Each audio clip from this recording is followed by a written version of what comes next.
mon orientation première professionnelle n'était pas du tout adaptée. Et le seul point commun qu'il y a entre ces deux formations, c'est le côté très technique. Ouais, parce qu'il faut savoir, la fabrication d'une chaussure, c'est une centaine de petites manipulations. Il y a beaucoup d'étapes. Ouais. Oui, au niveau des pièces, oui, ça doit pas être loin de 100. J'ai jamais fait le calcul vraiment, mais en tout cas, en heures, c'est beaucoup de temps, parce que même quand on a fini son volume, la finition, ça prend du temps. Il y a plein de petits détails auxquels il faut faire attention, parce que l'œil repère tout de suite le petit défaut.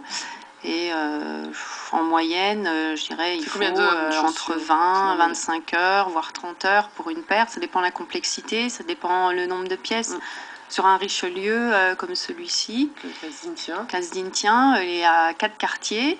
Donc c'est beaucoup de temps de piquage, d'assemblage. En plus, il y a des petits sequins, donc là j'imagine que c'est pareil, tout ce qui est petits sequins qui sont... Bon là c'est des rubans de sequins, donc c'est... Vous attachez le ruban d'un coup. Voilà.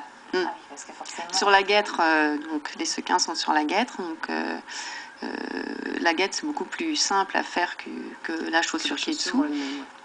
Et par contre, celle-ci, la bleue ou la verte, donc ça c'est de la ballerine montante. C'est fait en une seule partie, donc au niveau du piquage, il y a nettement moins de temps d'assemblage des parties du dessus. Parce que vous comprenez qu'on coupe cette partie en une fois, alors qu'ici il y a beaucoup là en fait. de préparation. Là. Toute la partie là, c'est en fait qu'une seule pièce. Voilà. Alors on le voit aussi sur le plateau. Claire, vous êtes diversifiée et vous avez continué à travailler le cuir, mais en créant d'autres objets. On voit des sacs, notamment. On voit des épaulettes, des manchettes comme je porte. Là, je vous ai montré voilà. le mode de fixation. C'était une demande de votre client ou c'était vous qui avez envie de sortir un petit peu de la chaussure? Pour les épaulettes, non, ce n'est pas une demande, c'est une idée comme ça qui m'est venue parce que bien sûr quand on fait des chaussures on a des chutes de cuir, on a des morceaux qui correspondent pas aux pièces, donc quoi faire avec. J'ai toujours aimé aussi les sacs à main évidemment, alors on peut assortir son sac et sa paire de chaussures. Les épaulettes c'est vraiment quelque chose de très atypique.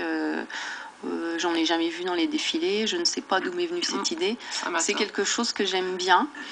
Parce que peut-être c'est venu des vestes Balmain des années 50 qui ont été remis au goût du jour avec quelque chose qui est beaucoup plus présent. Trop large. Donc on peut le mettre sur un petit pull, un gilet, un manteau.